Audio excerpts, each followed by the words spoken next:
So that then became, okay, do you know what, you're rock bottom now. Mrs. left you, being let go from Leeds.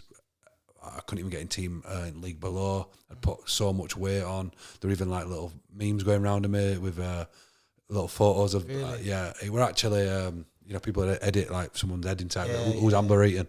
Right, I were really big. And this isn't about trophies or awards on a wall. This is about fucking people's lives. Yeah. This is about a daughter getting dropped off at school by a dad who's still here. Don't just talk it, walk it. Walk his own. Don't just talk it, walk it. Like that. Don't just talk it, walk it. Walk his own. You like that? Just Good that. talk it, walk it. Is that you? That was phlegm, that. You were singing that? No, man, no chance.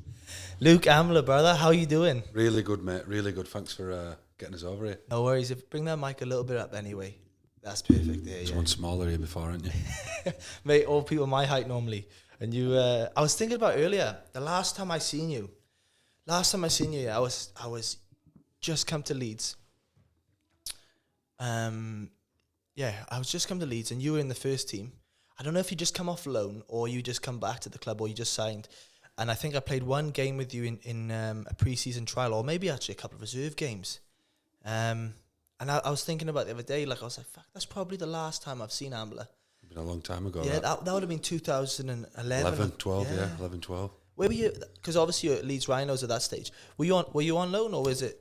Yeah, I did go on loan. I went on loan to Harlequins for a year. Played a full year down there. Came back and then see you later. Thanks for coming. Who was the Harlequins coach then? Rob Powell. Rob Powell. That's how I know Sergio. Yeah. Okay. Top fella. Lived with Sarge. me. Yeah. Wow. Oh, you live with you and Sarge live together. Yeah. He's transformed a fair bit, I reckon, since then to where he is now, man. He's a great person, isn't he? But he's very open minded now, and how do I say? His awareness is there, like, you know what I mean. I think when you're in a rugby environment where you're very conditioned to think certain ways, act certain ways, be certain ways, you've got to constantly be told what you're training, how you're training. I think that sends people in different ways when they choose to retire. Yeah. On the self-discovery journey, Sarge, myself, clearly you. You open up that this just can't be one set way of thinking, and you end up. So then you do become a bit weird to other people. Anyone that's weird is someone who don't think like everyone else. Yeah. But I feel like a lot more people are starting to become open-minded now to different concepts and different ways of living, because life's fucking short, innit? Yeah. And I think people realise that rugby's a short career. Life's very short. People have different tragedies. I know Dan's had an horrendous tragedy, very similar to our family. So it makes you start to have a different outlook on life. It does, doesn't it? And it shifts your perspective. I think, you're saying just then about, life short. I think people as well who play sports, because their careers are pretty short. They what's the average career now? 32, 36. Yeah, somewhere between that. So, and then Years of age. Not length. Their category is old. Yep. But they're young in life. You know what I mean? Yep. I used to think that about Keith Senior, because he lived with me as well. Moved in with me. He tells his own story about that. It being a bad patch in his life. But he lived with me, and I remember Keith always seemed like this proper old bloke, and he was like fucking 36, and like that's no age at all, is it? No. Like it's a young lad in it, in essence. So yeah, like you say, it ages you quick, matures you quite quick as well, doesn't it? It definitely does. I think life in general. I think life. I was thinking about this. I think about it a lot. I think we all think in it, but every day, it's a challenge in life, isn't it? It's a challenge in everything we do. Coming here today, there's a challenge in some aspects. It could have been bad traffic on the way. There's a challenge of, do I want to go now or do I turn back, or where's this conversation going to go today? Or it's other challenges. So every challenge has something hard and good in it. And it depends where you want to go in that aspect. And you've definitely, looking at your journey from afar, Luke, you've done some amazing things and you still continue to do amazing things. Where does this massive drive of yours come from? Early days. So when I were 8, we've all got a story. We've all got a sob story, as I call it, stuff that drives us. Everyone listening today will have shit that they've been through. My shit started 8 years old. Parents had separated, but then my mum had a car crash, which left her with some slight brain damage, but left her with a mental illness off the back of that called NEED. So non-epileptic attack disorder is quite a rare condition. Took years to get it diagnosed. basically means she has drop attacks. So I started learning about mental health way before this craze of mental health, right? Before the boom of mental health. And own struggles, I were a chronic worrier. But, now we call it just, I would call it born worrier. Now they just call it anxiety. But that's my drive in terms of the mental health scene, of what really pushed me. So what the real defining thing is when I was going through all this with my mum and going to school, and I were a really big kid, a bit of an hard time at school at certain times. And I always felt like at schools, there were always, for kids who were flipping tables and doing, mad shit, they always got loads of extra support. There were kids like me, head down, mask on, no one knew what was going on, never really got any support. So when I started being a rugby player, I started going around and doing assemblies and started doing talks way before the boom of what people see now, because I always want to go back and reach back for those kids like me who were in class, getting their head down. Teachers wouldn't have known because they just got on with the work and they were good kids. So go back and help kids like that. And that's where, without plugging it, like my BU Kids Journal came from, because it's a resource where kids can, who are maybe the most confident to be able to reach out and talk out in class or put their hand over, better say something to a teacher, can write it in these little journals. So everything I do really is stems from that, and stems from breaking stigmas down originally for what it's like being someone who's got someone in the family with a mental illness, then own battles along the way, and then most recently, when I got let go from Leeds Rhinos, I hit my own hard patch. I'd never dealt with any of what I now call the weeds. And I'll give you the simple analogy of that, is that I always think now, to grow anything of any value, I always compare it to like a rose bush. Because to grow a rose bush, it takes a lot of time, a lot of effort.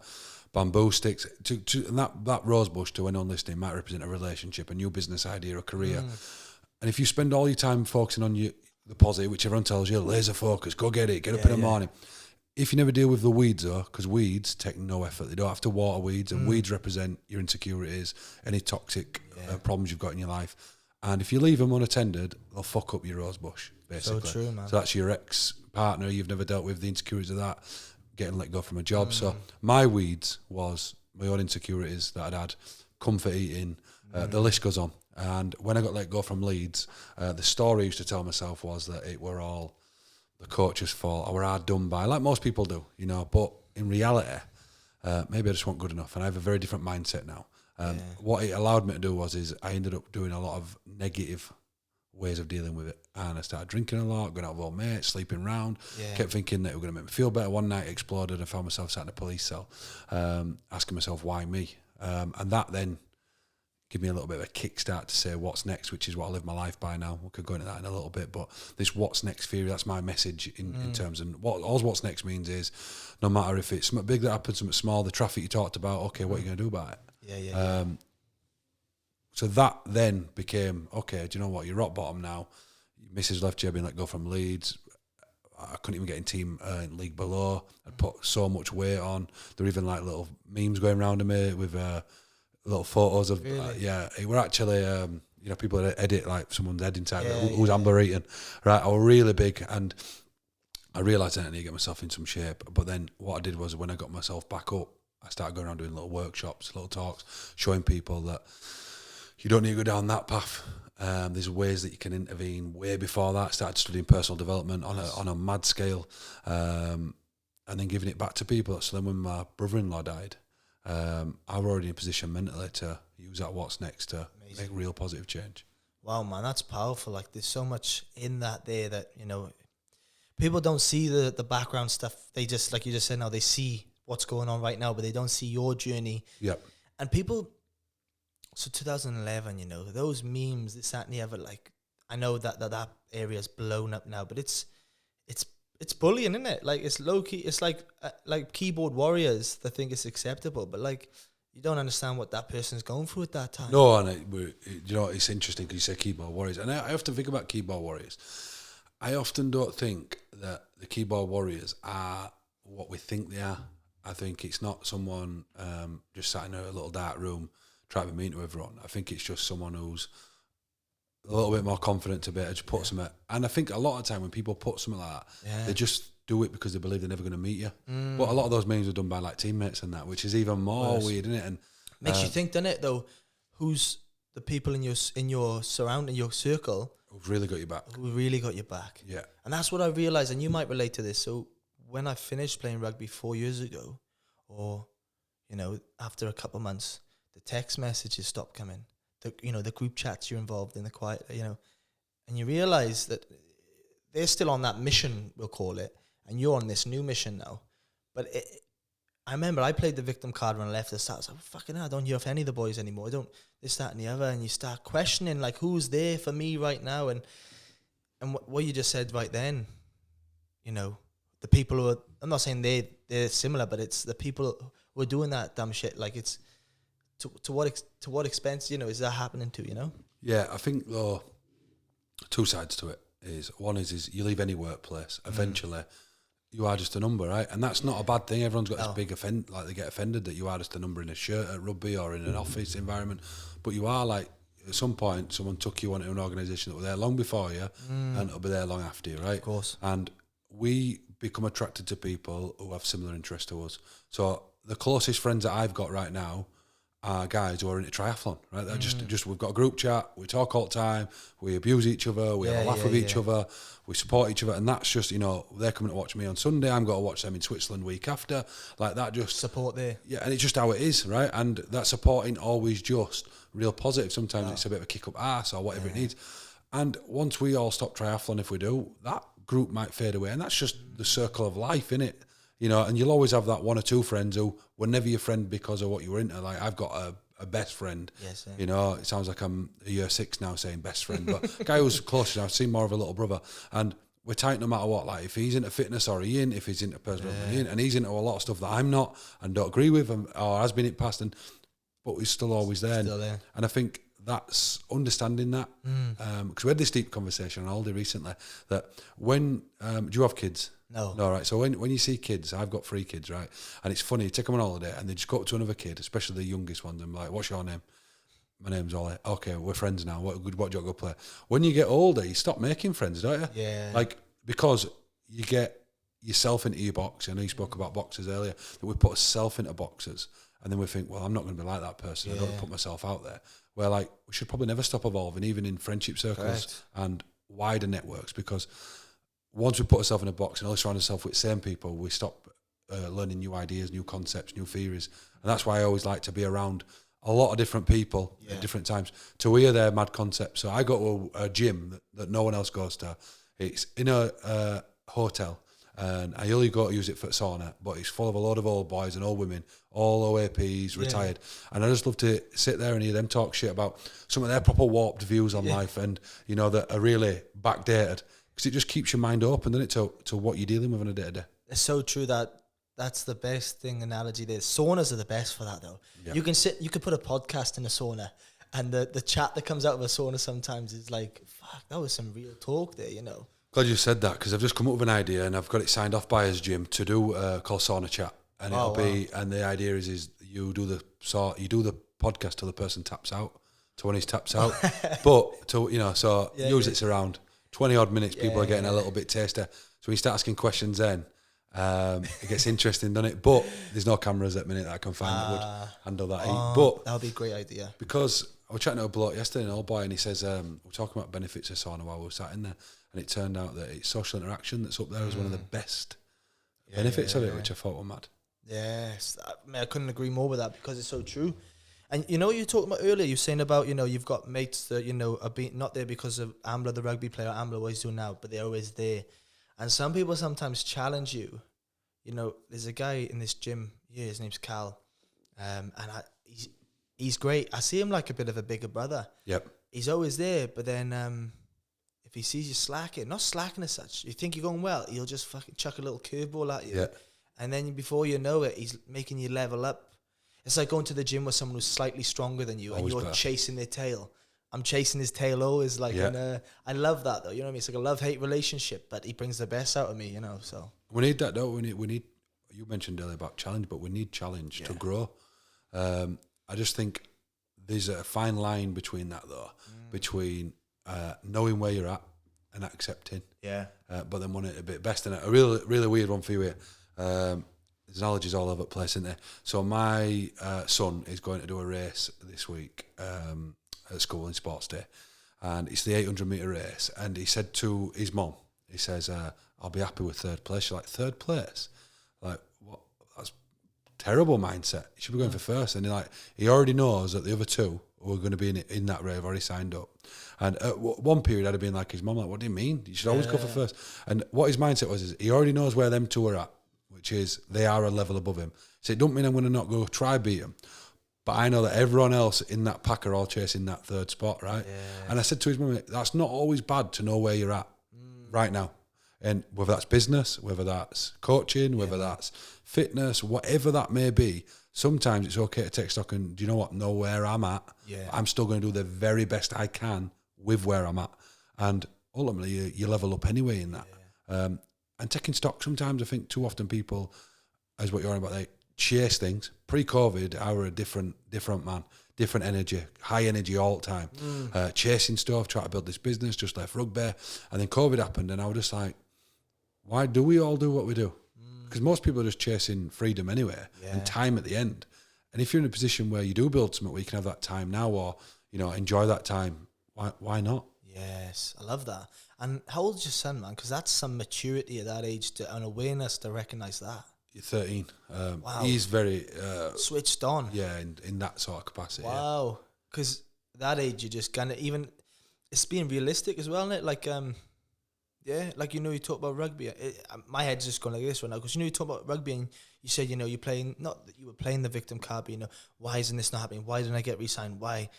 And then it's that bit of, like... honesty to yourself. Yeah, maybe it's not good enough. Our ego, mate, I've been there. I've done that. But it's our ego telling us, hey, you're better than that. On your best day, you know you can do it. On your best day. Yeah. But yeah, it's an interesting, we have some youngsters at the club. Sometimes they had one good game and they're trying to chase, I'm going to get a Super League deal soon. You're like, brother, come on. Like, I'm not going to dampen your parade, but you got to earn your stripes a bit and put the reps in. But so I took stock and just realised what were important to me. And then during COVID, everyone started doing things like going for an hour's walk with a family, talking about we can't go back to how we used to live, where we're all mayhem. And I'll refer back to this in a sec.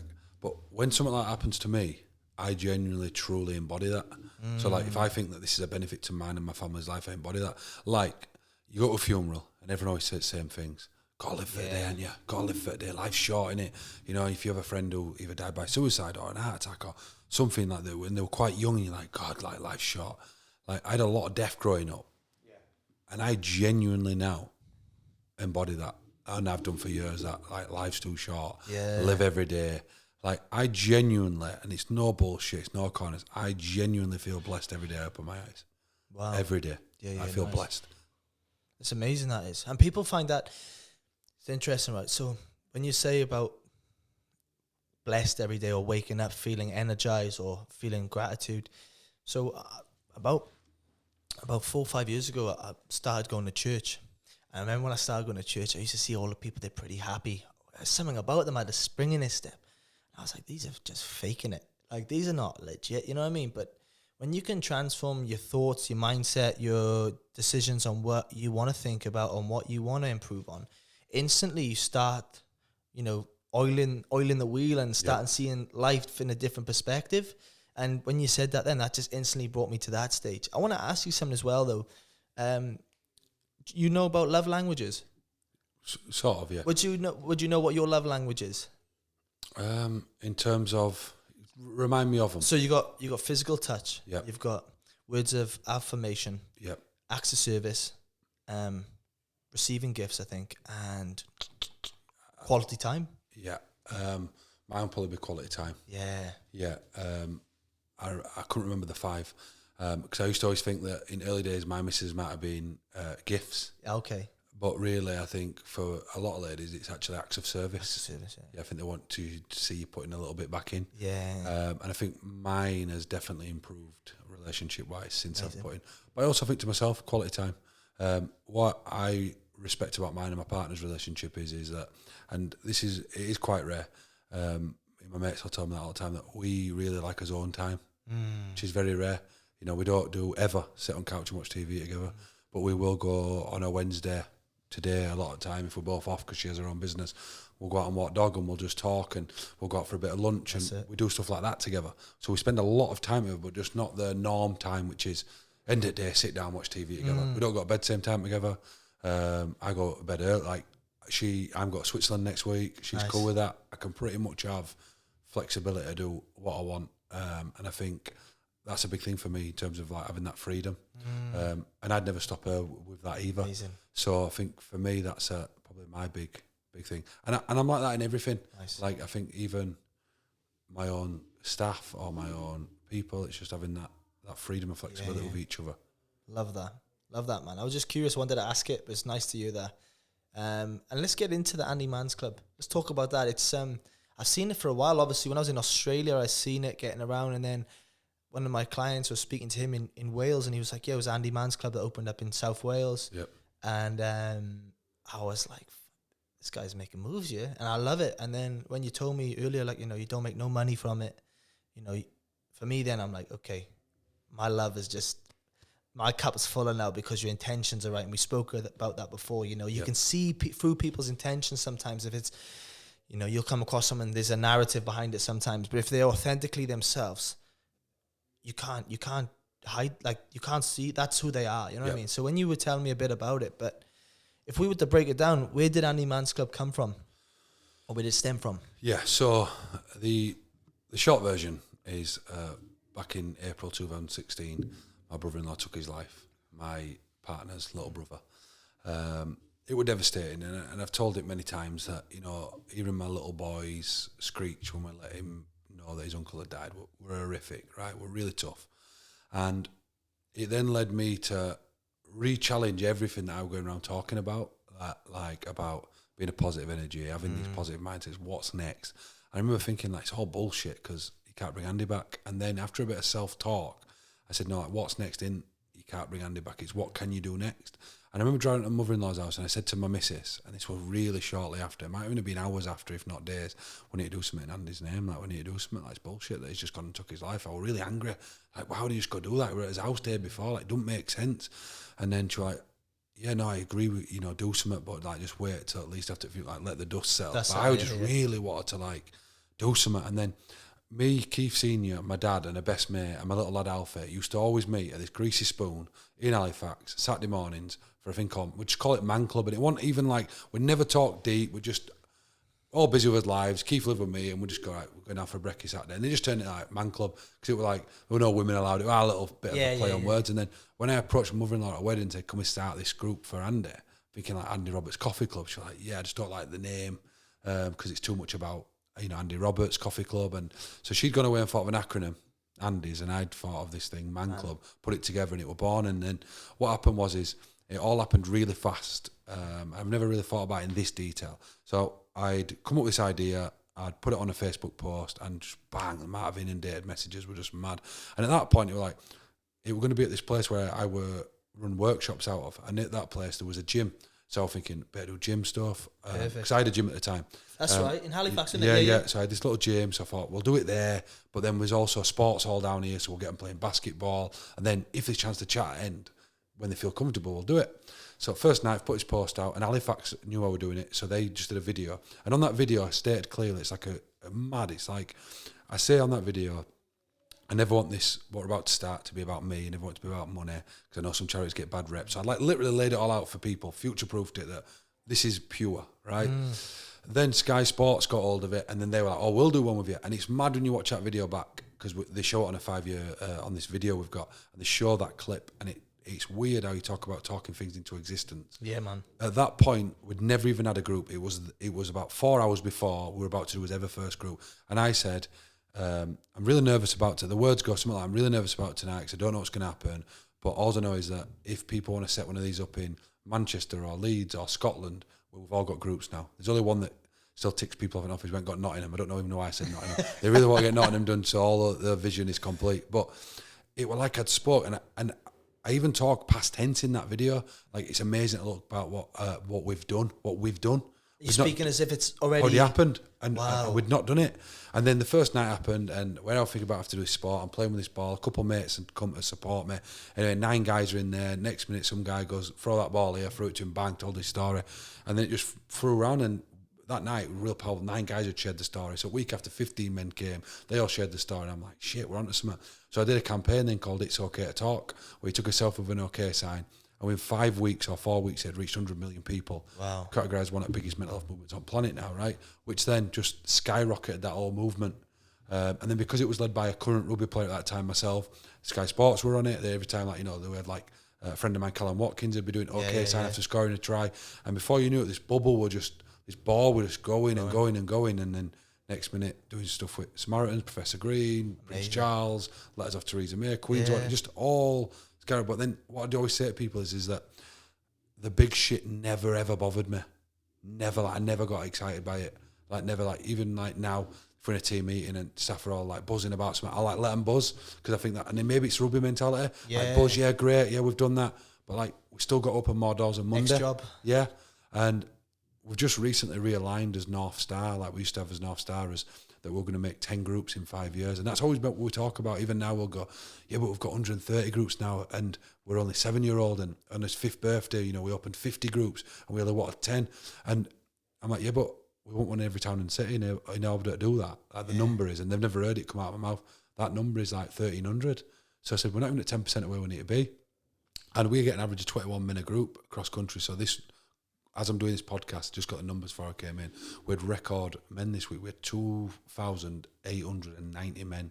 No, 908 men. So just short of 3,000 men on Monday night met at our groups, right? That's still only 10% of numbers we need to hit to reach our goal of you know, halving rate of suicide, or not even halving, just reducing that rate of suicide massively. Yeah. So men have a safe space where they can go and chat, so they can go and talk, and you know, this movement continues to grow, and it's challenging for me as a leader now. Of course, because now it's not gone from me just coming out with these mad ideas and doing them, or just going to something. Now we've got a board of trustees, we have staff, we have 1,000 registered facilitators who open those doors on a Monday, and all of them have got different personalities, and they've all take different forms of managing. And even with staff, like, you know, there's so many challenges when the people who work for us are all amazing guys, because they're all guys who at some point was in a very dark place, experienced it, even going to, maybe majority of them would have taken their life. They then come from that group, they've used that group, they've come and facilitated, and they've applied to be one of our what we call project development champions. So managing personalities where they've, you know, and what I'm trying to re-implement is having high standards, is having a forward-focused mentality, and that's hard to put into like charity sometimes, but I don't see why you can't have a sports-style mentality of chasing, of being hard on each other, but in a loving way. I always say the best environment I was ever in was Leeds Rhinos, right? Yeah, yes. When I was around them boys. And there's a couple of reasons why. I'll never forget meeting Brian McLennan. And at that time, I've always been fit and fat. That's always been my thing, right? For a prop, I could always play 80 minutes, but I was always actually fat. And I'll tell you a little story about that in a minute. It's a bit fun. It involves Rob Burrows, right? So when I went to Salford, I was always at front of fitness, or up there a lot, with like your Malcolm Alkers and Fitzpatrick. And the lads used to always say to us young lads, no heroes today. And they used to sort of hold you back. And I remember having a chat with Brian McLennan when they first went to buy me Leeds. And he's like, don't worry about that here. It's like, if you get in front of anyone here, they'll try to trip you up because they all want to win. That's the mentality, right? And it was like that. And I remember when I did my bleep test, and I'd won this bleep test. A couple of lads who were in England camp, Callum Watkins went to be a man, but I'd beat Rob, right? And I always remember I was then doing caliper testing after, and I was officially, at that time, you could call fitness in it, but the fittest and fattest at the time. I remember Rob being filthy about it. Like, how have you beat me at a bleep test? Wow. But it was That's massive, man. Yeah. Rob's no joke, was he? Yeah, no, not at all, mate. And it were, it were mad, actually, just thinking about that. I can't remember where we went from that to get to that. Sorry, yeah.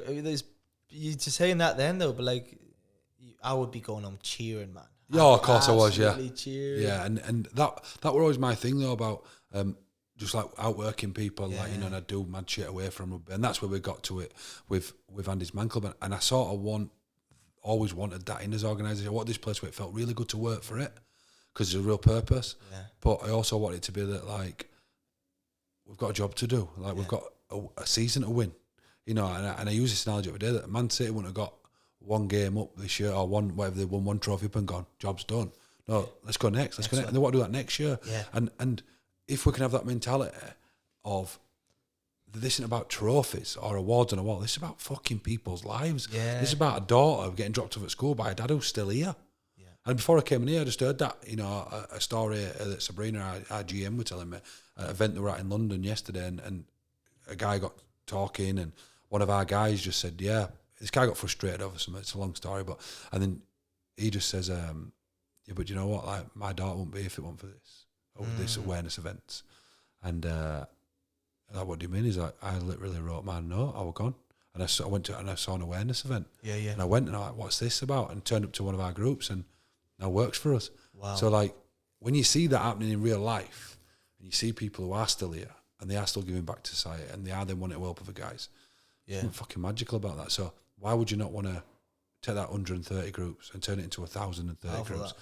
Then eventually go to Australia, go to America. So there's this movement of where men feel comfortable to talk in these circles. And back to what you say about purity, there's a real magic about something when there is no monetary value to it. People can never understand it, right?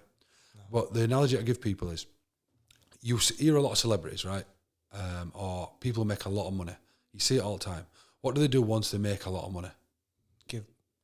Give back, right? Yeah, they want to give back, right? Because they realise, shit, it don't even make me feel good, right? The problem I had for my businesses is that I did it the other way around. So I found this thing that I got such value from, seeing it grow, that then the monetary stuff, like, started to mean nothing. Yeah. Because even my own work, I was like, yeah, but like, it's good. And I do have a job of purpose, like this week. So I do get the double-edged sword. So I am fortunate in that way.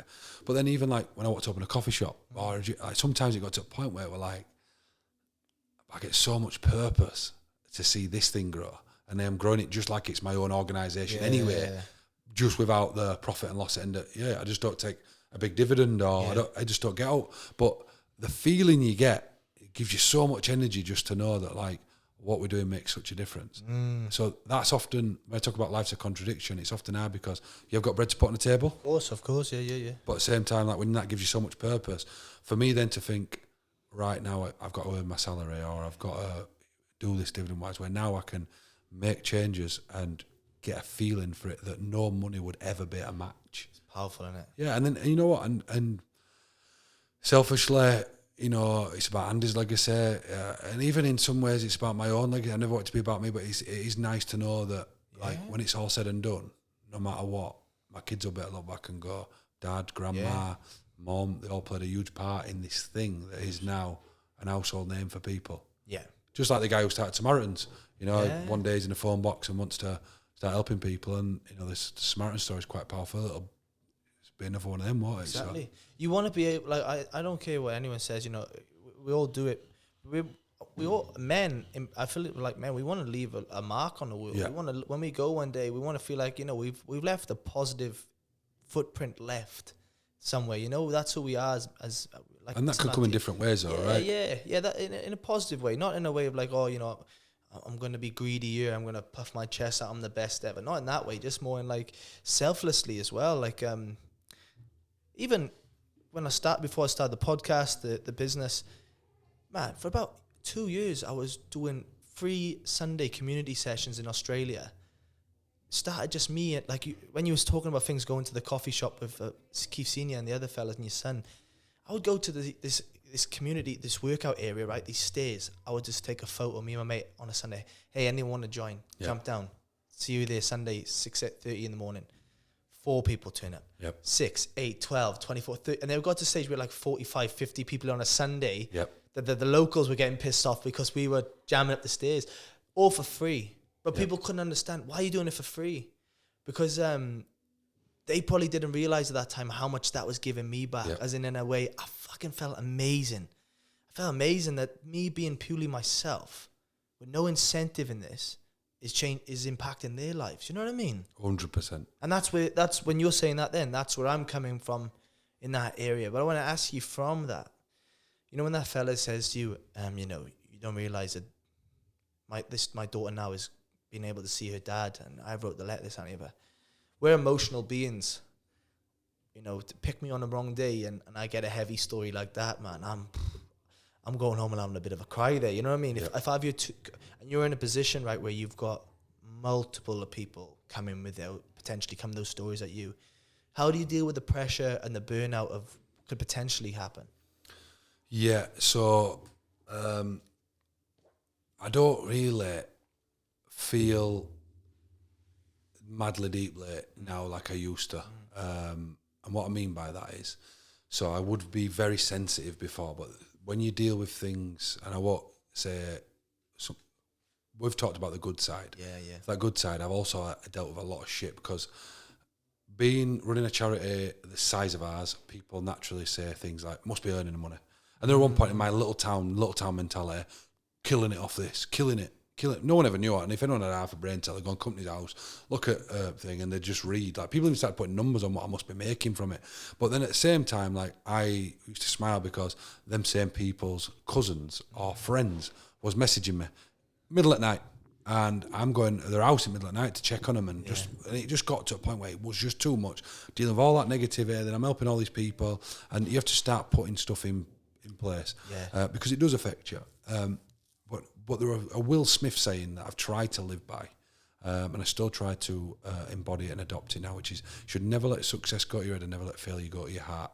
And I believe that now. So no matter what them people say, I try really hard now to accept it. If someone's got a criticism, that's more a reflection of them than it is me. Powerful, yeah. Most people, you'll never, and you'll have heard that saying, but there's very few people who are doing more than you that will ever criticise you. And then the success thing, I genuinely don't let that go to my head, because I just don't see it as a big deal. Like, I just don't see the person telling me that, because when I tell you, you know what, it was probably good being around Leeds when they were winning, right? Because I used to always think it were amazing what they did, right? But then I always remember, like, we'd finish season, I'd be around it as a young lad, go to Mad Monday, like all this buzz, and then we'd start pre-season again, as if it didn't even matter. You've got to defend it now. So I think when someone tells me something really personal, I feel it. I'm like, fucking hell, glad we started this. Then, but there's another dad out there who needs this now. There's another brother. There's another uncle. And like, maybe that's not always the right mentality, but then I think, well, it serves a purpose, because this isn't about winning a trophy. You know, this isn't about, you know, something that's going to be an issue, but this is about someone's fucking life and what impact they can have on their community. And that's what happens. You know, you're talking about something where, you know, these 130 groups as far north going to re-establish as Aberdeen, and as far south as Portsmouth, right? Plymouth. So you're talking a wide stretch, but all these are just groups based on one guy who started one in their area. They then came to that group. Okay, we want one in our area now.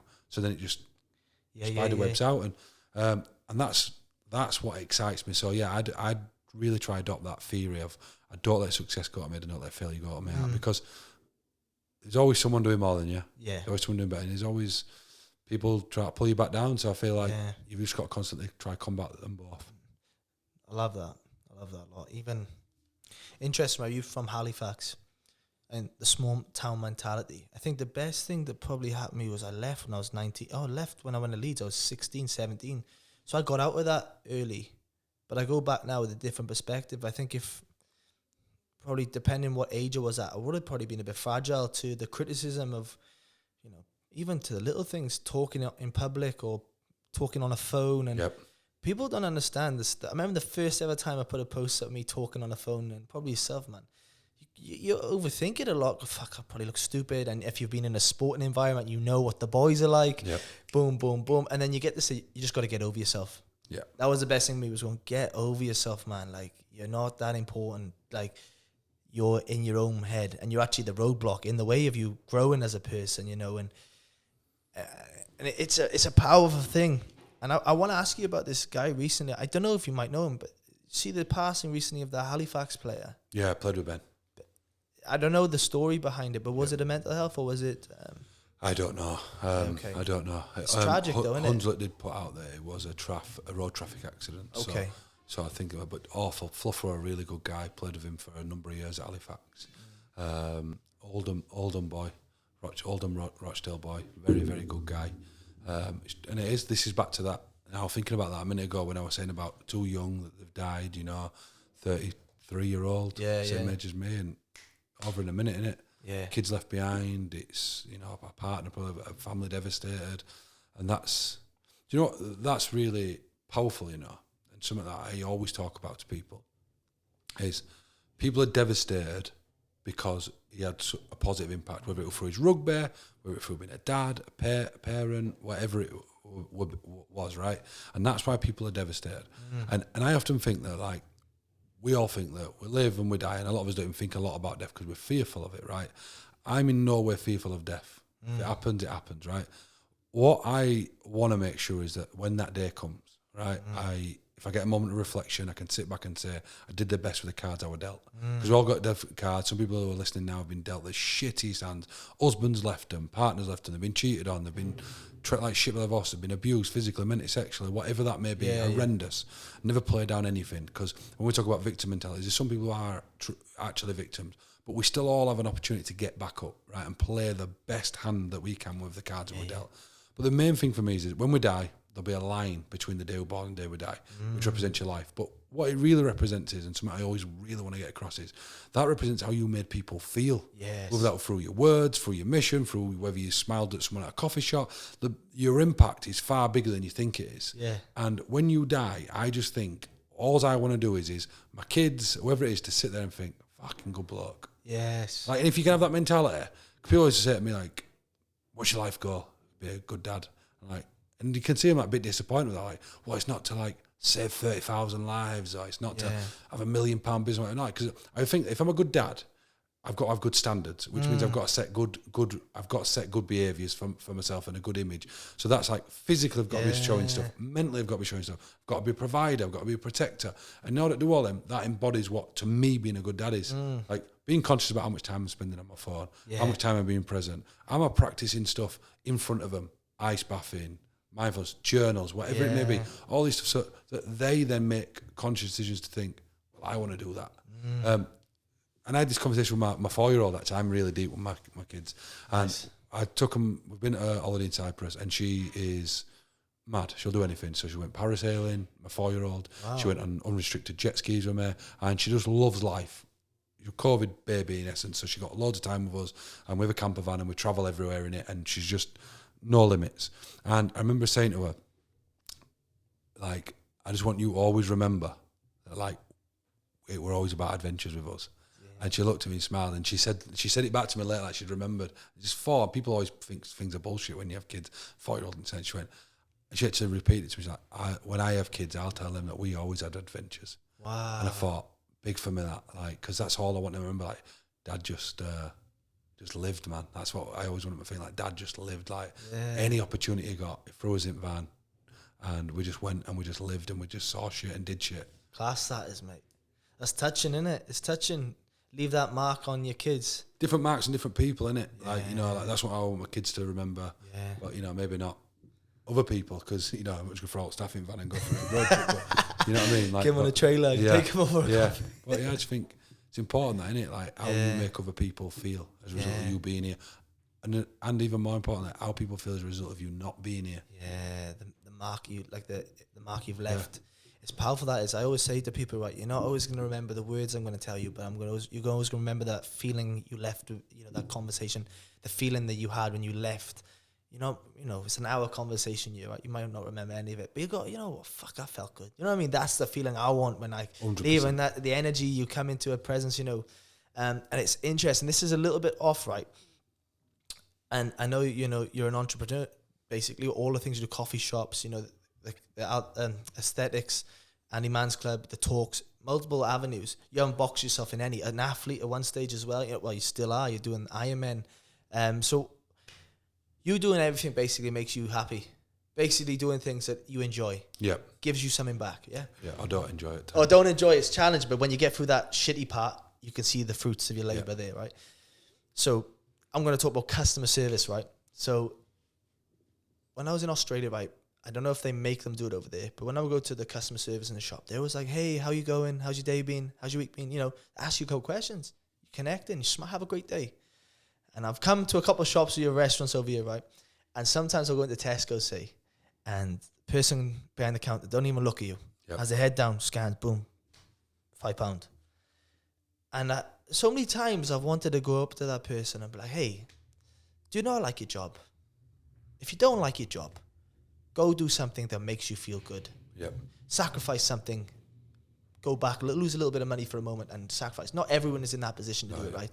But when you say life is short, if life is short, why don't you do things that you want to do? Get in the back of the van. Let's go for a drive. You've got a free weekend. Let's go with the dog for a walk, me and the missus. Let's not get off our fucking phones. Everything, and that's why people like yourself inspire me, because it's like, we got to do shit that makes us happy. Let's not think about, you know what, let's start a podcast. Let's not think about Andy Mann's Club and just having a coffee right now. Where can we go with this? Yep. I feel good. We're all emotion based. So if you're emotion based right now and you feel inspired, you're going to go, I want this image. All right, let's take it to a sauna. Imagine the emotion that you get from a sauna. Yep. Let's transform that into something else. Boom. And I just think sometimes I want to just put my arm around someone and be like, hey, if you don't like doing what you're doing, go figure out a way. Get a journal. Get Luke Ambler's journal. Map out your vision. Map out your future. Manifest. Talk like you said, talk as if it's already happened. Write down your notes where you want to go. And I kind of got lost with that then. But it's just I'm really passionate about that. Give you a caveat to that. Because I'll give you a caveat to that. So what I think is a slight problem at times is that we believe that our job has to have purpose, right? That we believe that the way that we make money has to have purpose. When we strip it all back, if we went back to now, that we all have to go live like we used to live as animals, like the animals, the species, the mammal as a human being. Forget gender norms, everything, just for this purpose, how it would have been, and how it still is in some African tribes right now. Men go out and hunt and get meat. Women will go pick berries, look after children, or sit and look after campfire and get everything ready. Guys will have a bit of safe space at end, right? There were no like, oh, well, you know what? There's no purpose in me collecting this bee. You just had a fucking job to do, right? That's what it is, right? And then what they do after is they'd sit, and they do, even now, like if you look, I've read a book called The Awakened Ape, and it talks about all the studies done on really remote tribes who still live exactly how they would, like there. So for me, it's finding stuff to make you feel life full of purpose on a weekend, having your downtimes, your escapes that are your thing, that maybe don't involve your partner or your kids, it's just your thing, hot bath at the end of the night. So whatever it is that makes you tick, whether it's a hobby, an interest, something that you like doing, might even just be, you know, a personal development journey, or whatever it is that fulfills you. It might be having a trip away, and you might not be in a financial situation to go to Cyprus. It might be that it's going to Blackpool and like, just whatever it is. I just feel like going out for a Saturday. Yeah. When you have these little things to aim for and goals for, going to Tesco's then where you might not feel as good, you'll naturally feel better because you know that on Saturday you've got somewhere really good to be. You've got somewhere good to be that night because your life is of purpose. So I think, and it's not to counter-argue it, it's just to say that if you can be in a position where you can get a job of purpose, that you feel is of purpose, do. But there's also nothing wrong with working a job just to earn money. Of course. Because we've all got to now be in a situation where we've got to put a roof over our heads, we've got to feed ourselves. And that's just the society that we've built, the mechanism we've built. So we've all got to buy into that, which is fine. But then on the flip side of that, go do shit that makes you feel happy in your life. No, bang on, Luke, bang on. That is, my mum's worked in Tesco's 25 years. So it's and she loves it. She loves the girls that she hangs out with there. They go for coffees, this, that, and the other. I think it's nothing wrong with working in Tesco's or anywhere, and there's no downgrading.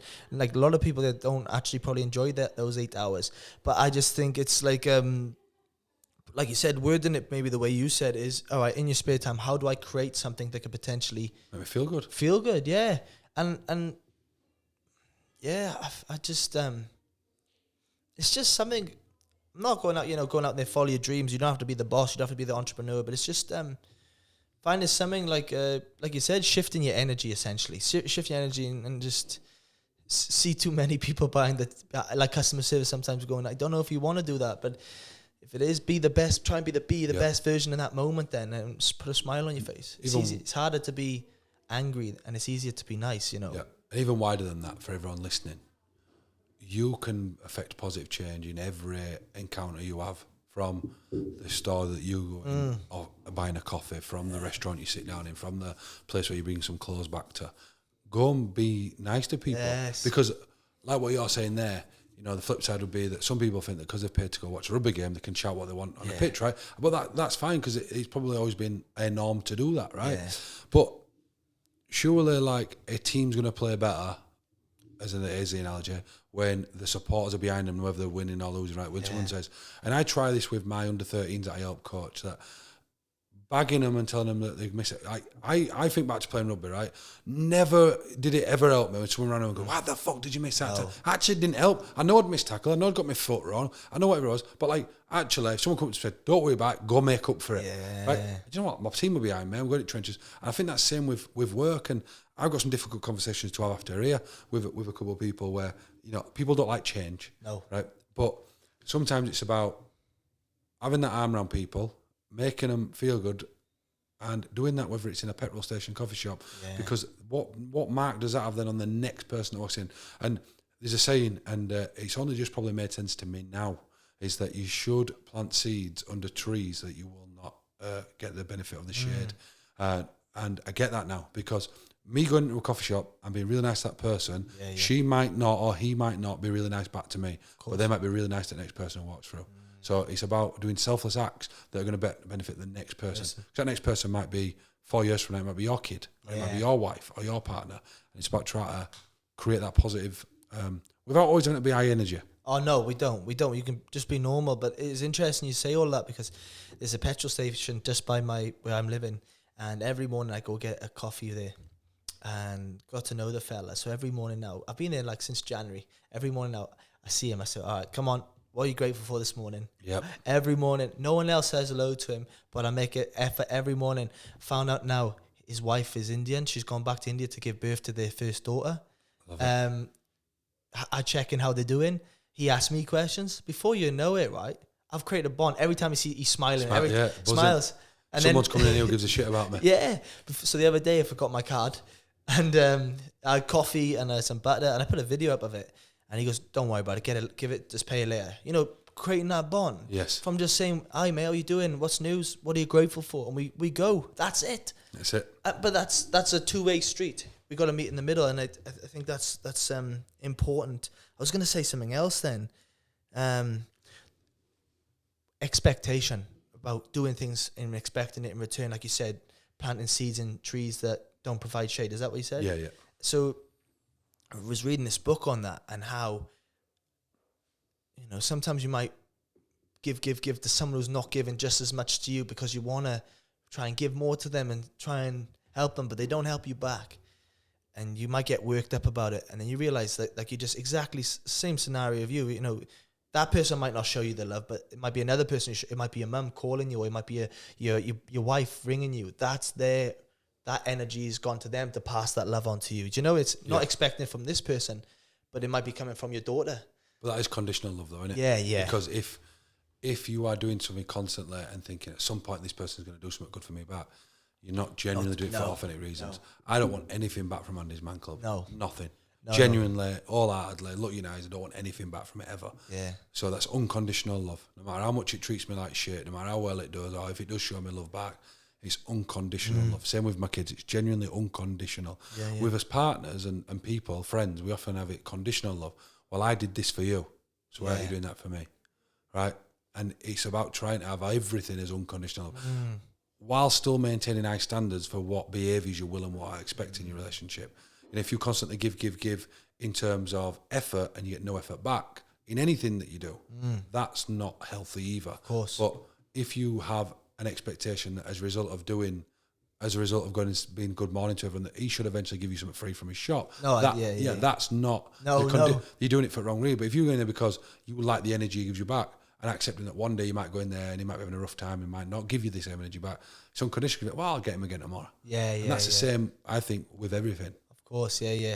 I think I read in the Jay Shetty book when he said that, it was just instead of expecting that guy to give you the same energy back, it might be your mum who calls you one day just to bring you the call that you don't answer some days because, it's just mum calling. You know what I mean? Yes. Just things are on like that. But I feel like I could talk for ages with you. And I actually want to ask you one more thing. Were you guys on EastEnders or Emmerdale? Emmerdale, yeah. Yes. Wow. That would have been a mad experience. Yeah, so this is what I love about AMC now. So AMC is that big now that it no longer has me involved in everything, which I love. More strategy. So the Emmerdale stuff I can't take any credit for whatsoever. Neil Wayne led on that, one of our project development champion managers, and he helped write the storyline with the writers there. And so Paddy Dingle, I think he's called, actually attended an Andy's Man Club where we had to have a location in Bradford, so it were all over the ITV show. You know, he attends this Andy's Man Club, so that's a pinch yourself moment. Yeah. And another one yesterday for Elaine, Andy's mum. We must have gone down to London in early days, and she once thought, wouldn't it be amazing to do something here in London's King Cross? And yesterday we've got a partnership with National Rail, and our colours are black and white, but we have like an orange on all us. They lit the stadium up orange yesterday. Wow. All station, and we had a flash mob down there, and that'll be released on video soon, and it was a real powerful day. And I know that for Elaine, it were like a real pinch yourself moment. That she texted me just saying goosebumps, because that was something that she'd visioned, that could take this message into London, and this movement. So beautiful. Amazing, Luke. Amazing, man. Well, I'm going to ask you now, we're not asking you all the best this Sunday at Bolton, man. Yeah. Exciting. No pressure at all. And one thing I always ask my guests before we wrap it up is just, what are you grateful for? My kids, and I want to be real specific with that. I think sometimes with gratitude we can be really wide. I can't think of a word that's in my head, but I think you've got to be real specific when you think of gratitude. And my daughter this morning, it seems to be the same daughter actually a lot. My youngest, she just looked at me before I left because she thought we were leaving early. She went, "I got to see you before you leave," and she made a big smile and she gave me a cuddle and a kiss, and it was just like, I can feel it now in my stomach, like how nice it was just to feel that love. So yeah, that's my gratitude today. And yourself, having this good conversation. Well, I'm grateful, man. Oh, thank you. I'm grateful, man, just for what you're doing. Really am. And being able to connect with you, knowing you from 2011, and just seeing where you're at now. And it's good to see rugby players kicking on, So I'm really grateful for that, and just keep on keeping on, brother. Massive, mate. Thank you. Take care. Don't just talk it, walk it.